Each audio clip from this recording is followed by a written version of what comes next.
Бүгүнкү иш-чаранын катышуучулары, мен официалдуу өзүмдүн вазифамды аткармакчымын. Эми уруксат этсеңиздер, урматтуу агай, мен сиздин үйүңүздө сиздин уулуңуз менен бирге ойноп, өсүп, чоңойгон уулуңуз катары, сизден тарбияланган окуучуңуз катары, сиз менен аз да болсо иштешип калган кесиптеш жана шакиртиңиз катары 92 жашта ушундай китепти жазып, биздин элге бийлик кылып тартып атканыңыз үчүн терең ыраазычылык билдирем.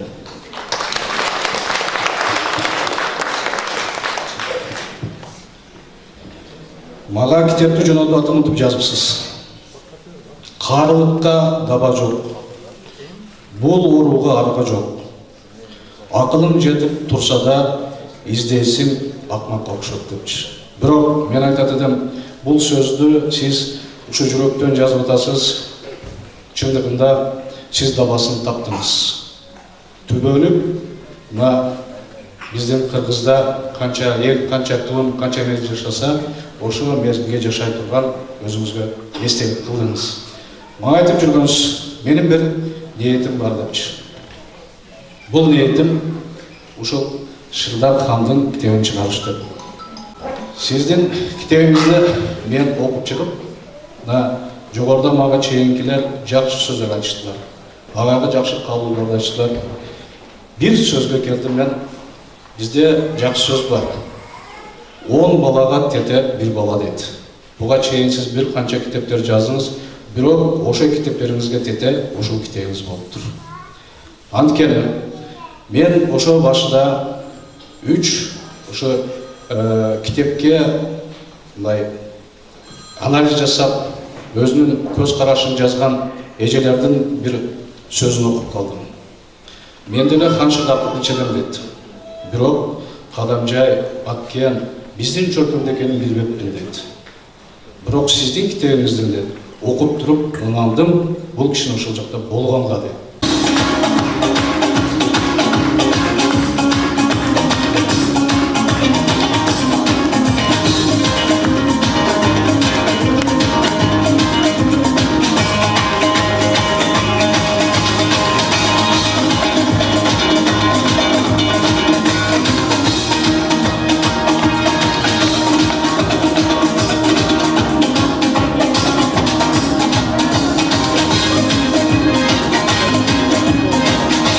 Мен Газыбаева Жомогүл Исаковна, ушул азыркы Хан Шырдак китебинин ачылышында туруп абдан кубанычта болуп атам. Бул китепти 3-4 ай бою мен редакцияладым, коррекцияладым. Анан бүгүн ачылышы болуп атат. Ушул китепте жазылган бардык маалыматтар, бардык кыргыздарды толкундатып, кубантып, жана ошондой эле ар намыска көптөгөн ыйык максаттарга чакырып турарына ишенем. Анткени бул китепте өзгөчө кыргыздардын түпкүлүктүү экендиги, кыргыздардын ушунчалык ар намыстуу, арийеттүү, мыкты сапаттардын кени экендиги жазылып турат, айтылган. Ошондуктан келечек муундарды туура патриоттуулук, мекенчилдик жана таза тарбиялоо үчүн ар бир кыргыз баласы ушул Хан Шырдак романын окуса деп сунуштаар элем. Авторго терең ыраазычылыгымды билдирем, узак өмүр тилейм. Бул китептин автору Талип Исаков 92 жашта ушул Хан Шырдак романын жазды. Бирок мындайлар чанда, балким болбогон да чыгар, ушул куракта ушундай жооптуу, салмактуу жана маанилүү, максаттуу романды жараткан адам.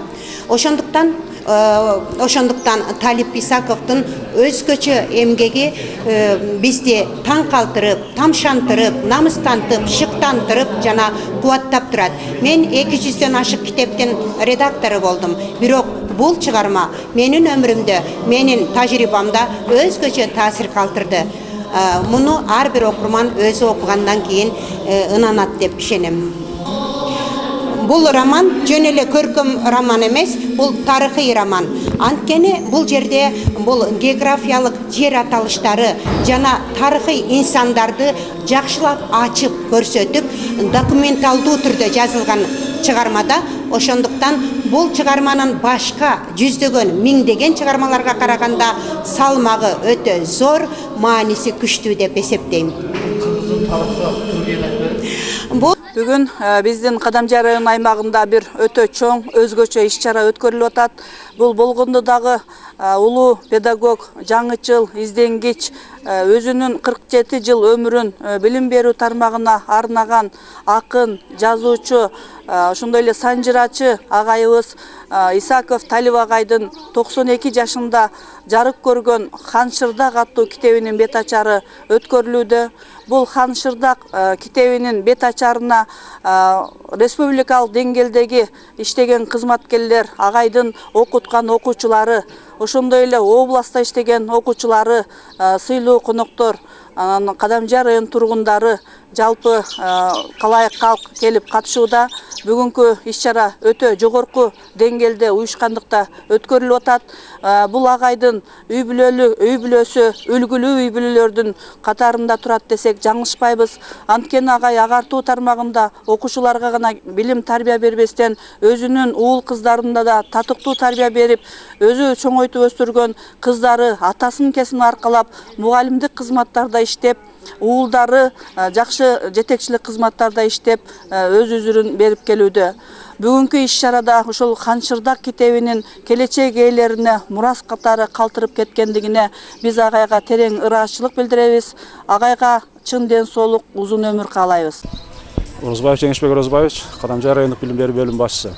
Мына бүгүн районубузда ошол бизге белгилүү, жалпы элге белгилүү болгон Талип агайдын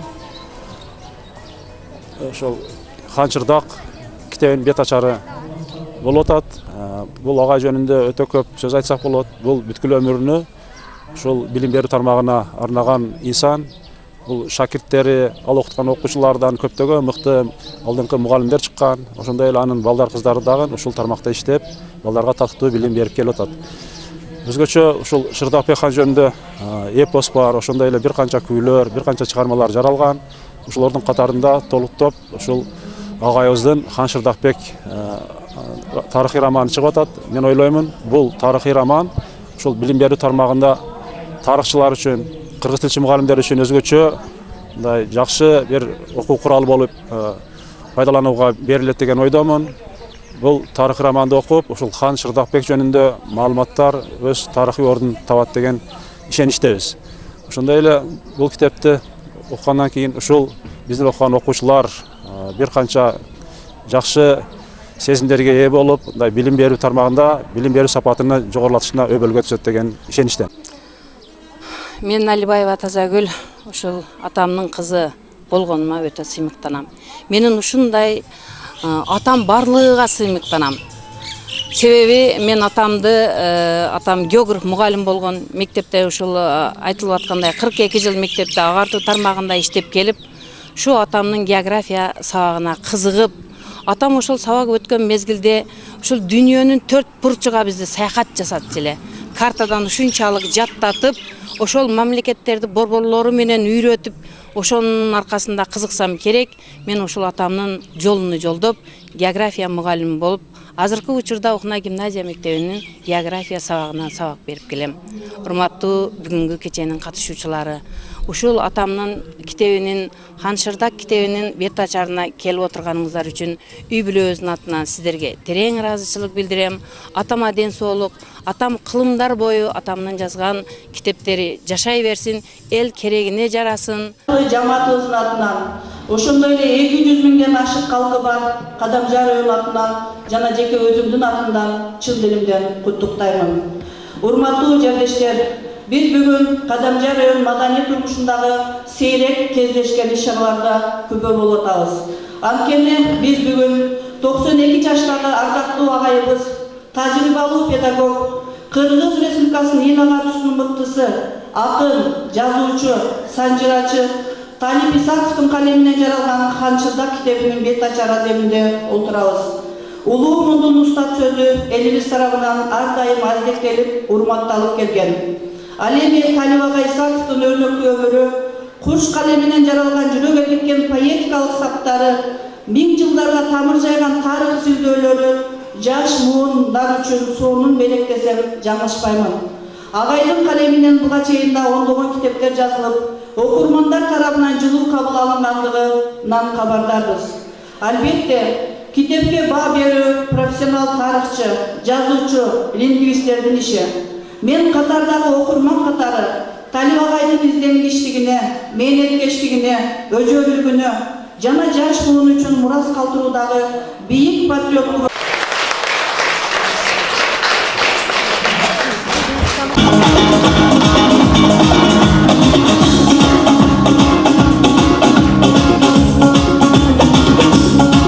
Агай сыйлыгыңыз кут болсун дейбиз дагы. Ушул келген конокторго өзүңүздүн алгачкы сөз кезегин берели. Сөз агайыбызда болсун. Менин үмүтүм келечек муундардан менин аз гана колумдан келгенini жазандым. Мен силерден суранып кетерим. Кыргыздын хакыйкый кыргыз деген элдин түзүлүп калышынын пайдалуу фундаменти түрк тилдүү түштүк кыргыздар китепте жазылып турат. Азыркы учурда таза сакталып калгандары Кара Суу, Арабан, Ноокат, Кадамжай, Баткен, Лайлек райондорунда жашап турат. Мана шул территорияны келечекте изилдесе, кыргыздын акыйкый тарыгы аныкталып далилденет.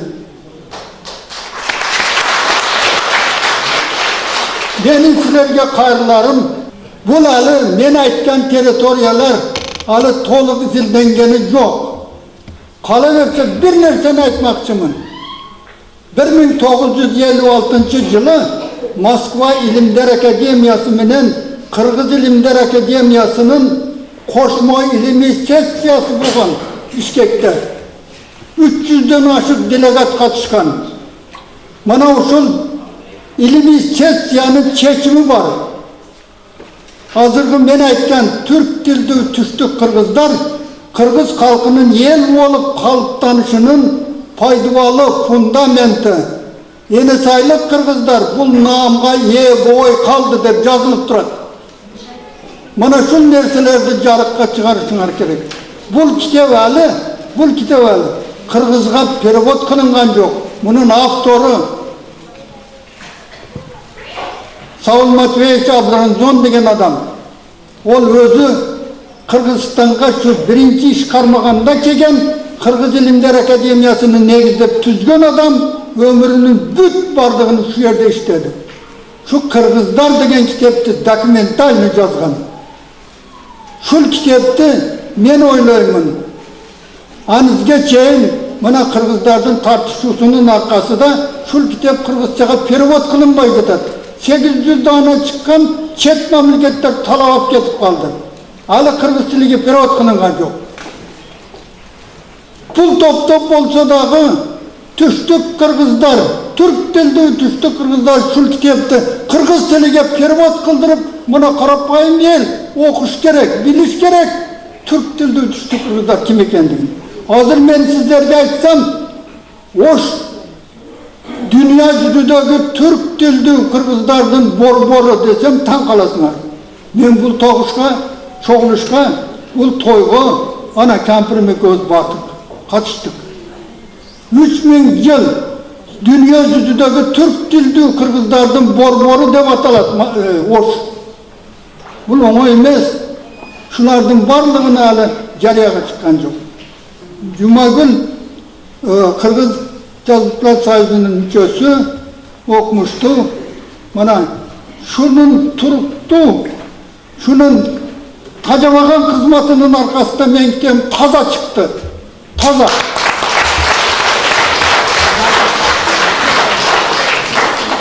Men oylaganday, men yazganda her bir sözde menen kayta suravat yazıp çıkardı. Mehnetiga şunçalık razı oldum men. Kutmandуу күнүңүздөр менен кадырман калайык калкым, оготтуу уюткулуу кыргыз элим, урматтуу Хан Шырта китебинин автору Талип агайым, Құдай батасын берсін барыңыздарға. Бүгінгі күн барыңызға құт болсын. Бүгінгі жақшылық, бүгінгі қуаныш, бүгінгі игілік, бүгінгі арнамыз бізге түбөлүккө буйырсын. Қабақтар сұлу, бет сұлу, қаректер сұлу, көз сұлу, жүрүнгө жете балқытат, жүрөктөн чыккан сөз сұлу дегендей, жогорудагы ушунчалык жакшы сөздөр, ушунчалык жакшы каалоолор, чындык, ушунчалык элдин баарын Талип агай деле эмес, баарыбызды толкунданткан сөздөр болду. Ушунча урмат сыйга, ушунча кадыр баркка, ушундай каалоо тилекке агай жөн эле жерден жетишпесе керек. Анын артында канчалаган уйкусуз түндөр, эмгектенген тер төккөн күндөр, канчалык эл жерине болгон сүйүү, канчалаган эмгек жатат. Ошол эмгектериңиз үчүн, ошончолук мээнетиңиз үчүн, эл жерге болгон сүйүүңүз үчүн сизге чоң рахмат агай.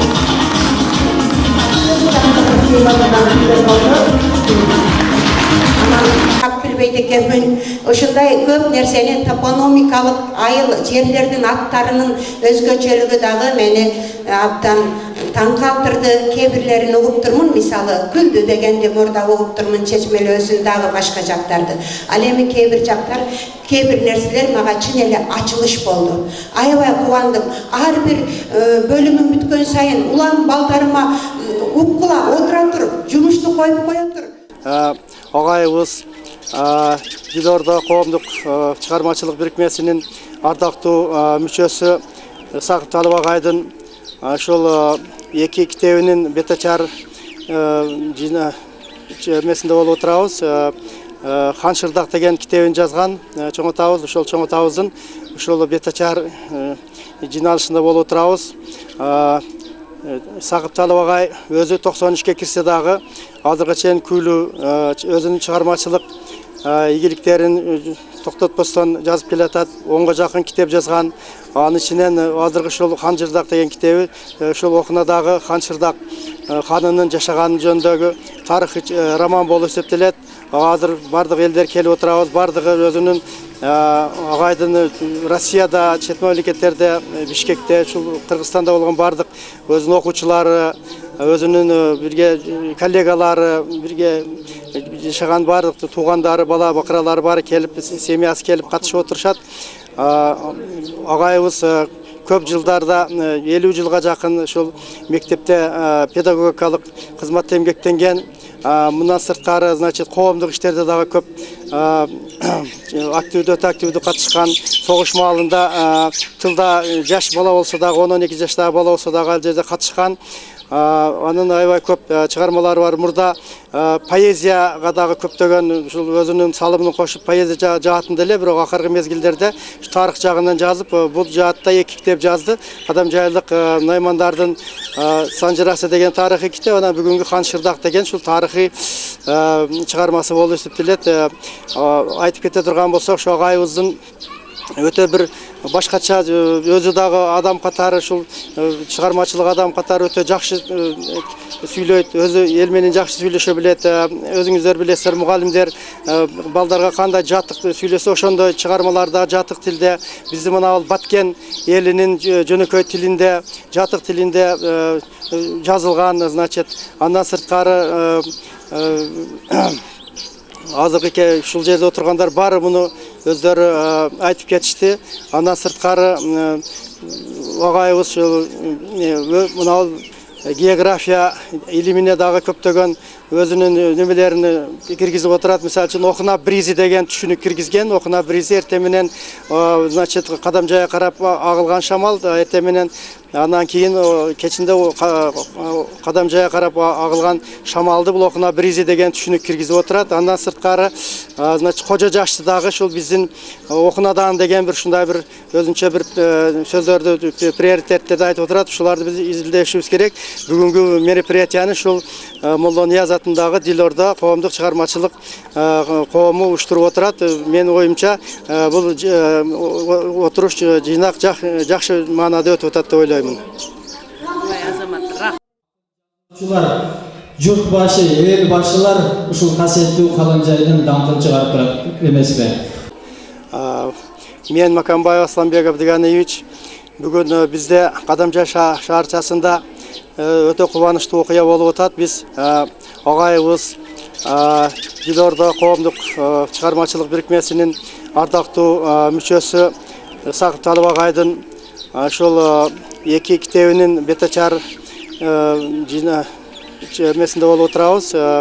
Ханшырдак деген китебин жазган чоң атабыз, ошол чоң атабыздын ошол бетачар жиналышында болуп отурабыз. Сакып Талып агай өзү 93-ке кирсе дагы азыркыга чейин күлүү өзүнүн чыгармачылык ийгиликтерин токтотпостон жазып келатат. 10га жакын китеп жазган. Анын ичинен азыркы ошол Ханшырдак деген китеби ошол окунадагы Ханшырдак ханынын жашаганы жөнүндөгү тарыхый роман болуп эсептелет.